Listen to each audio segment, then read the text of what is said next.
I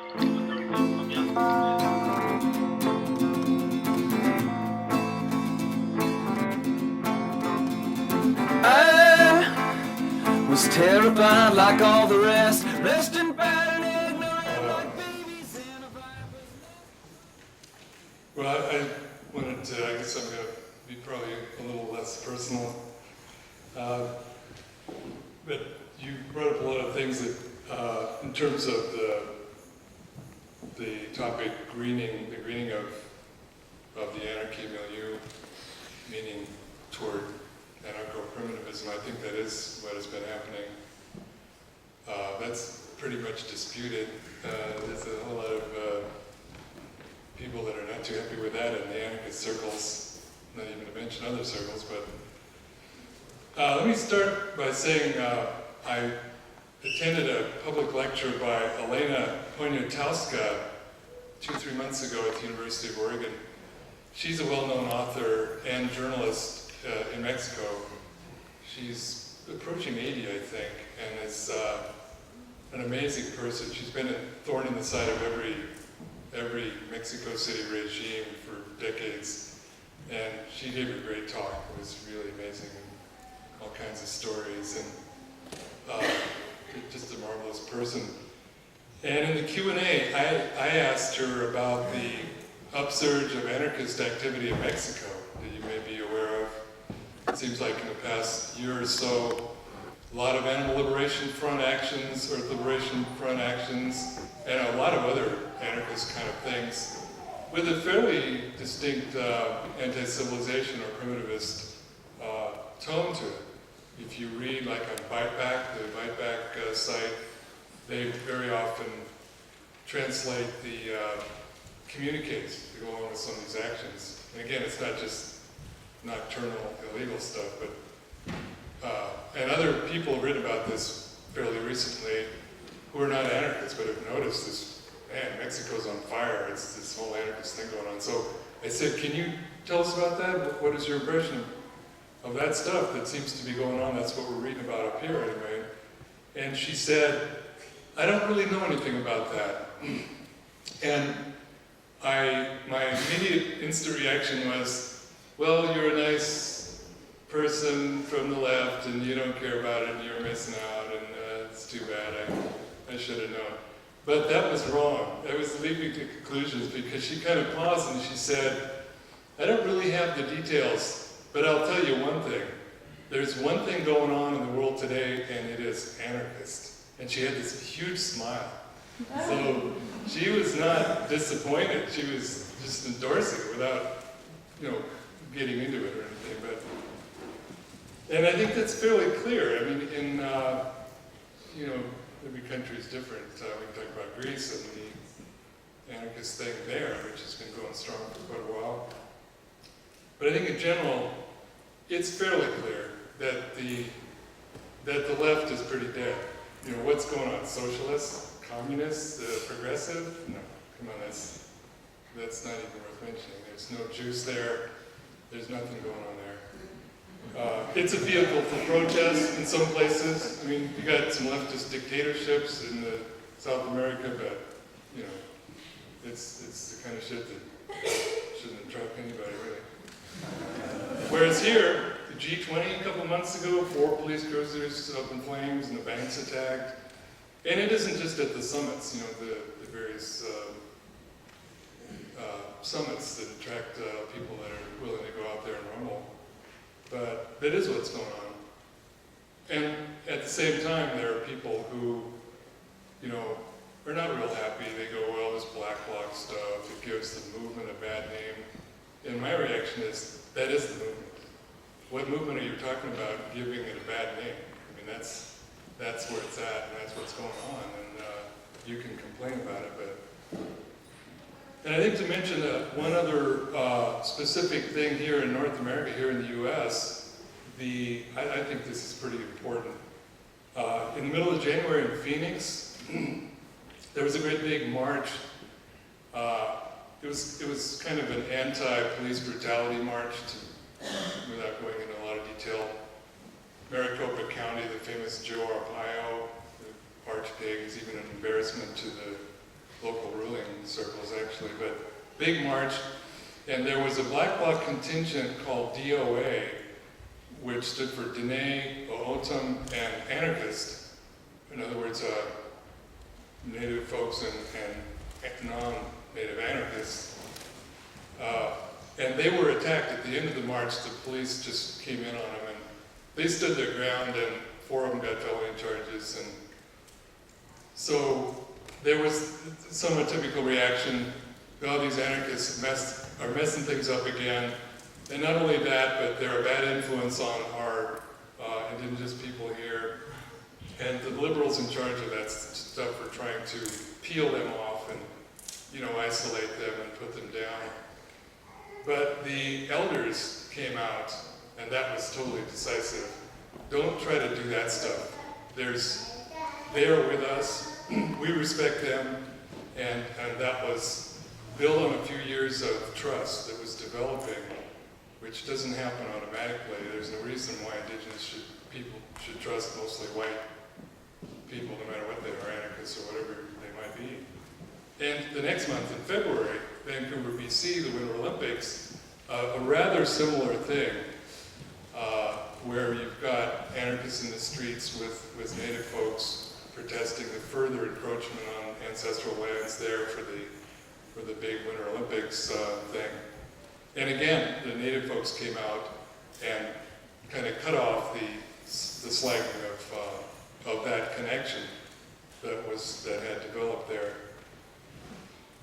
So there's some interesting stuff going on. And just to back up a little bit, back to the Unabomber thing, just briefly, we were, and this is mid to the late 90s, that whole thing, 95, huge media thing before Kaczynski was captured, and 96 was big because it was awaiting the trial. He was in jail for a year and a half, more than a year and a half before the plea agreement happened. There was no trial, of course, but so all that time, which is the time I was visiting him secretly. But we were noticing, and this was a great surprise to me, because really since the 60s, if you were involved in that and then had to kind of wait for things to kind of cook up again, it was a long damn wait. But in the mid-90s, I was noticing that, I think we were both seeing this kind of early on, the reaction in terms of the Unabomber case, where the mass media is screaming about, as you said, a psychiatric case, a mad, fiendish serial killer and all the rest of it. He had killed 3 people. And, but how many people, and not just kids, not just punkers, but it just seemed like there was a certain, there's something worthwhile there. There's something being stated there and something represented that it's about time somebody said this and maybe even acted on it. That's, not endorsing sending bombs in the mail, but, and one of the things I remembered, and I was bringing it up to Alice today, she told me about it, but she forgot just who it is, not that I'd say the name, but a woman who worked at the business school at the University of Oregon, a very straight individual, of course, when there's a kind of well-known photo of, they're taking Ted out from, they're moving him somewhere. You may remember this, he's wearing a sport coat, but you can tell he's got a flak jacket on underneath. And he's being marched out in chains, and he kind of looks up at the sky.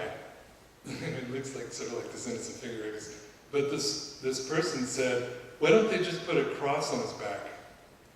And I'm thinking, wow, that's your reaction? This is the Unabomber here, almost certainly.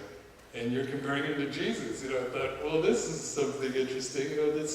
It isn't just a complete torrent of hate against the guy and not comprehending the rest of what it means, all that. Anyway, that's I still think of that. And as Alice referred to, there were some interesting days from 98 through 2000, I would say, in Eugene. Not just in Eugene, but there was a lot going on there. The riot in June of '99 was announcing, it's kind of weird, and it was already becoming a strange kind of media thing. The Eugene anarchists are coming to Seattle, and they're going to mess up everything, they're going to wreck the downtown. And all the people who were having meetings organizing the anti-WTO at the end of November of '99, they were told that too. Oh no, we've had 1,000 meetings and now it might all just be, it might all go nuts. Well, it sort of did go nuts, as you may remember. Anyway, all of that died out pretty fast. We were talking about this earlier too. It really wasn't 9/11 that put paid to a lot of stuff. Of course, Lauren was talking about that too. Our friend Jeff Alleur's got 22 and a half years, over a year before 9/11. And Clinton had put in all this stuff that Bush only cranked up a little. It was already there under Clinton. It wasn't being used because there weren't that many. They had not caught hardly anyone who was doing arsons or other kind of actions in support of defense of the forest and so forth. Well, that did disperse, but I think it also spread. I'm not saying Eugene was the capital and everything spreads from Eugene, but I mean, when there was a crackdown, one thing that happened, which is noteworthy, and I heard this from various people who've moved around more in the States than I have, giving talks or holding some type of events with different people, and getting requests.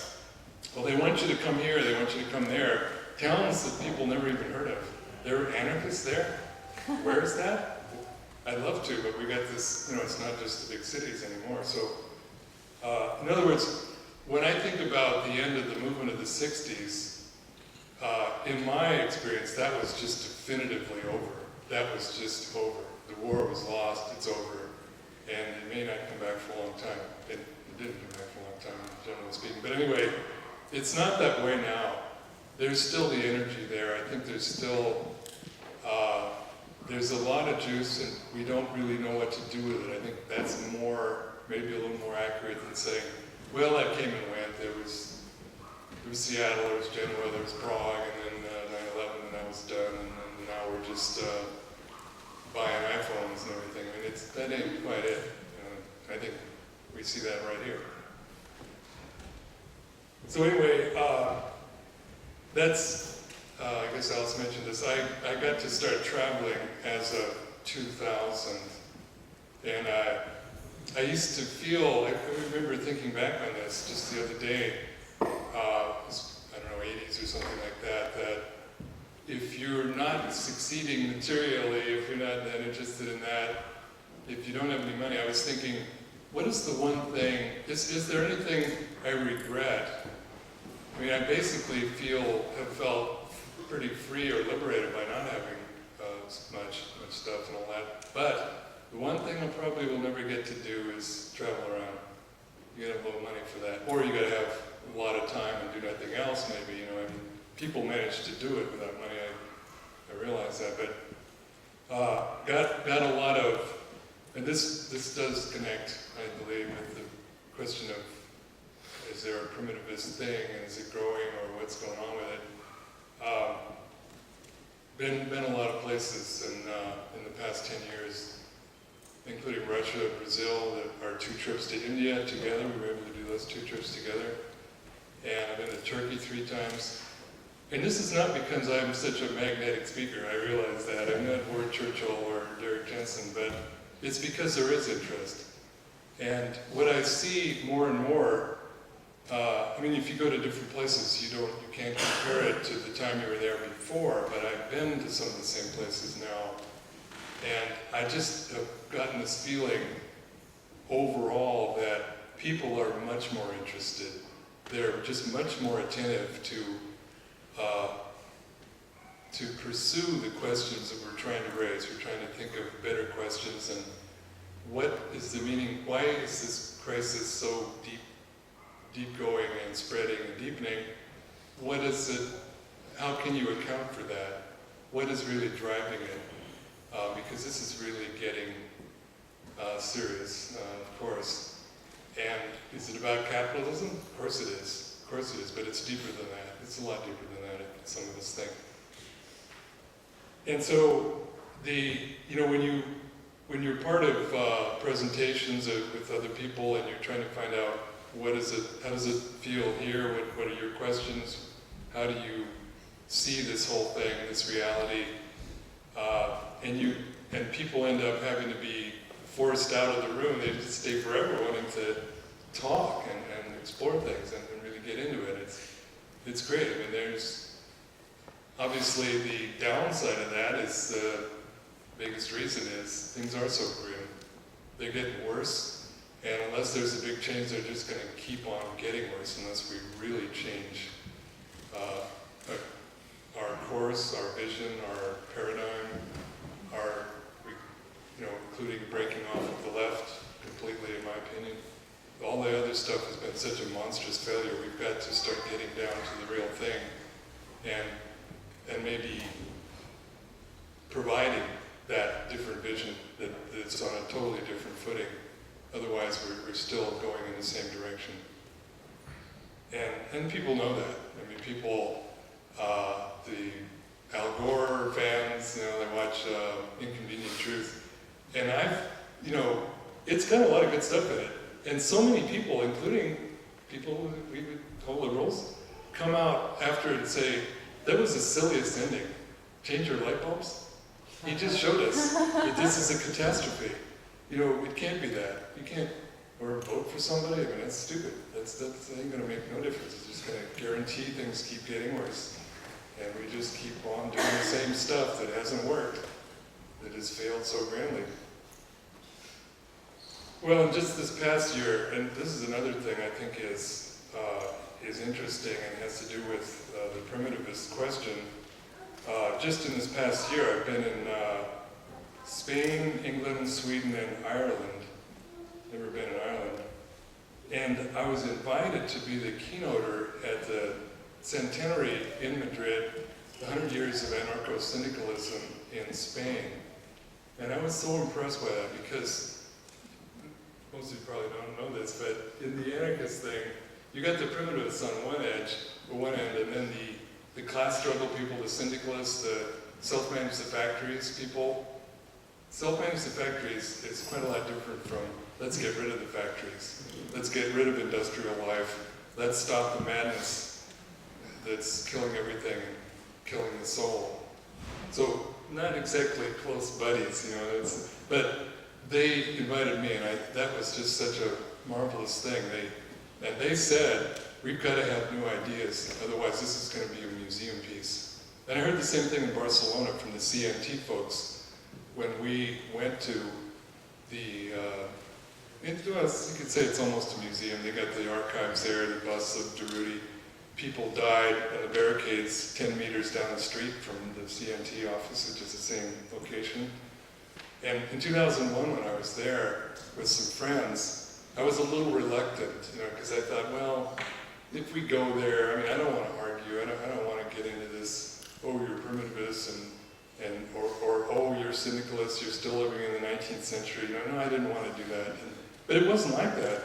We got this nice tour. It was amazing. It's so historical, and these people had fought and died in the streets of Barcelona right there. And the fellow who's the Secretary General, I don't know what he was called, but he said, this is kind of a museum now. We have people that are supporters of it, and we have some union activity here. It's not as big as the CGT, but it's, historically they had 1 million people in the middle of the 30s. It was enormous. And so they said to us, this guy said to us, I don't know about this primitivist stuff. I don't understand it. I don't like it. But go for it, because now it's your turn. We're done. And I thought, wow, that's kind of, it takes a lot to say that, instead of like, you're a bunch of idiots, what are you talking about? More like that. So, and that was 2001. I think we've moved further away from that. In Ireland at the end of June, however, I just thought of this, there's a guy named Andrew Flood who's, traditional leftist anarchist, one of the kind of old guard people. And he showed up. In fact, I was hoping we could even have maybe sort of a debate, because he's published, he has a well-known pamphlet attacking primitivism. It's not anarchist, it's madness, it's, it goes on and on. Okay, so well, let's put it on the table. We could at least clarify this. We're not going to agree, but you know, it might be helpful and it might be interesting. Well, he showed up after a while, and we went into his thing, and then anyway, I won't go into detail, but we did mix it up. And the funny thing, the main thing he said, as I got it anyway, was, "You're putting words in my mouth.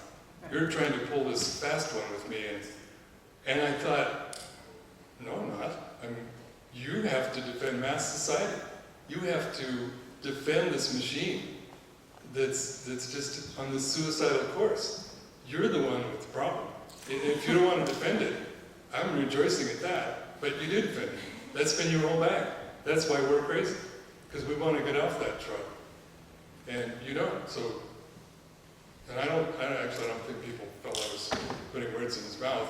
His own words were the problem. He was stuck with them. I mean, nobody's stuck with anything. I mean, we all change. I hope we are open to, I've gone through different things, and maybe he will too. Anyway, I think now there's more of a chance for some coming together. I think that maybe it was more justified to be a little more combative. I felt more combative when I felt more isolated.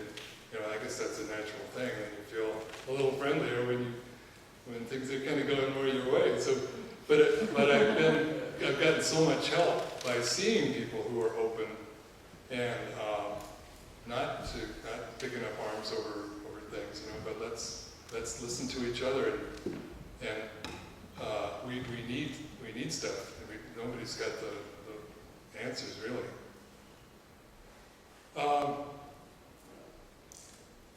Anyway, just a word, this was not going to be a talk about what is primitivism. I'm not going to do that, but it's clearer and clearer what's going on, and just the technology question. I know for many of you, Jacques Ellul has been a bridge to working on some of these very same things that other anarchist primitivists have been trying to pursue and see how far that goes, how deep is it. And the technological onslaught, the accelerating movement of technology is pretty instructive. I mean, one of the things that I've stressed, I believe that any technology in its, the heart of it is a matter of choices and values. Any artifact of technology, tools included, but systems and technology as well. You can pick it up or you can look at it, and it isn't neutral. It'll tell you what is being expressed by the society that favors that. For example, a simple tool which doesn't involve much specialization has the capacity for playfulness and flexibility and equality in the sense that there's no reliance on experts. Anybody can make, a stone tool or something like that, and that's a set of values, a set of choices that society is making, and you can read it right there.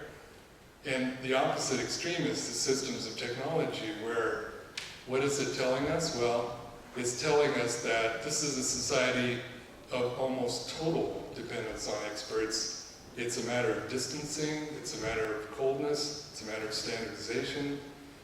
Yes, it has pluses, otherwise nobody would be using it, basically, but those things are pretty fundamental. And I'm not going to go into a list of contemporary things, but I'm going to just mention one. This is a very recent one. It says a lot, I think. The iPhones, the multiplying iPhones, always new, and the apps are the applications, there's a million new ones all the time. One I was reading about not much more than a month ago, possibly heard of this, the Baby Cry app. The Baby Cry app is, some people have a line to their infant's room, so they can hear if it's crying, something like that. Well, the Baby Cry app on your iPhone tells you what that baby cry means. It actually translates that. It tells you if the baby is hungry or whatever it is. Just think of that. 2 million years as human species, we somehow got along without a machine telling us what your baby means when it cries. That is really hideous. And that's the direction. I mean, I could give you 20 other examples, but you know what I'm talking about. You can just look at these things. I mean, it's just telling us. I mean, and I'm not saying everybody's going to get that, but the point is, that's the kind of thing that takes us away from even the most basic human connections and aptitudes and skills. And it goes the whole gamut. I mean, people perhaps soon won't have a sense of direction or even know how to read a map. The GPS, turn here, turn there. I mean, it's just it's a full range of all that stuff. And meanwhile, one of the things that is perhaps the most cardinal thing to me is community. And Christian, anarchist, or otherwise, everybody wants community, I think. I don't know who would not want it. Everybody yearns for it. All the developers and politicians talk about it all the time. Well, is there any community? What happened to it? Where'd it go? Mass society does away with it. I mean, we've really known that since the 19th century, but now that's being completed. But we can have virtual community, the technology. And meanwhile, one of the many, many claims, and I won't go off into this either, but just to mention one, probably the most trumpeted one, but we're all connected now. We're all wired together. We have instantaneous connection. It's so wonderful, this connectivity. But at the same time, people have fewer friends. People visit their friends less often. More people have no friends. More people live alone. I mean, these things are skyrocketing. What the hell? Where's the connection? It's just a total lie. And all the rest of the insanity of it. Friends, your friends that you've never even met. I mean, meanwhile, you don't have any friends. I mean, I hope we do. Maybe we have more friends than some people. I mean, but there's a whole lot of sociological studies. This is basically the last 20 years in the U.S. I'm talking about. I mean, there's a lot of books on it too. I mean, it's no secret, the disconnect there. And the collapse is underway. The disasters are multiplying. 3 months of the oil gushing, as a lot of commentators have said, the 5 million barrels of oil in the Gulf. Gee, what does this do to your faith in technology? It's just working out so well. There's a technological answer. We got a lot of problems, yes, but we just have to develop the new technology. We're supposed to forget that in a very, very basic way, the problems that technology is supposed to solve were created by technology. It's kind of hard to miss, but there's a lot of people who don't want to hear about it. They don't want to start exploring that and indicting that. I mean, and that's the left, including the anarchist left. They're gatekeepers. They're trying to block this dialogue, this movement, which really indicts the whole thing. And when we think about what are the consequences of that conclusion, which does go all the way back to domestication and civilization, that turn to control, which is just played out ever since, unless it's snipped, unless it's disconnected. And in the absence of community, you don't have shared values, you don't have communal values, and you start to see the most pathological things. And anybody who's listened to my radio show knows that I dwell on the shootings. And what was just a few days ago in Connecticut, the beer truck guy comes in and 9 dead. That's becoming a daily thing. If you don't have the values, that's going to happen. That's just duh. It's not going to be nice. It's getting more pathological. It's very scary, and that's the development of all this. It's going in that direction. I don't know who can say, "Oh, there are healthy trends." Oh. Yeah, that'd be good. Can you name one? I mean, it's all of a piece, and I mean, I'm not trying to say it's so grim. I mean, here we are together, and we're still human, and we care about these things, and we are questioning it, and we're trying to figure out what to do about it. Well, I'm just going to wind it up there. Maybe I'll just end up with, this is a biblical deal that I like. And I can't remember who, the name of the one who wrote this. I certainly never thought of it this way.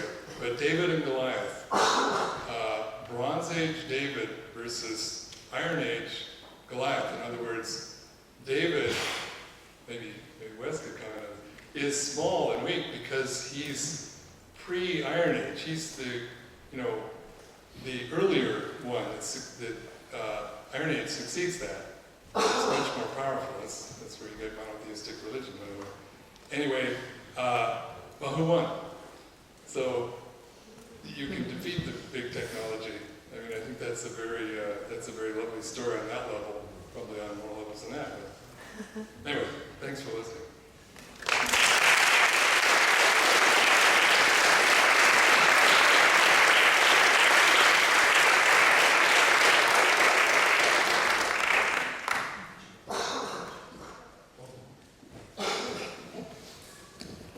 We got another half an hour, so we can open it up to questions. Hold on a second. No, just to say, because this group is kind of a mixed group on different kind of levels of engagement with this, it might be helpful to clarify what this anarcho-primitivist thing is, if you can. Because there would be people who are coming to it with different levels of knowledge. Yeah. Sorry. Gee, that's an easy one. Well, it seems to me that, in general, anarchism is one definition anyway, is identifying what constitutes domination and trying to do something about it. Well, I think with the primitivist thing, now it's called that, it's green anarchy or anti-civilization, there's other names, but anarcho-primitivism or more just simply primitivism is adding to that list, and that's where the contention comes in, among other things. In other words, if you think that the factories are part of the problem, industrialism is part of the problem, mass society itself is unhealthy and should go, the basis for that, for some of us anyway, and especially the primitivist part of it, I would say, is by reference to ban society, the way we lived for, close to 2 million years, maybe longer before we were thought of as human. Anyway, we were cooking with fire 2 million years ago, or thereabouts, and doing all these other things. But the community thing there, maybe I could start with that point. There is no community, in my opinion, without face-to-face. People can't be accountable or responsible for each other in mass society. But that's why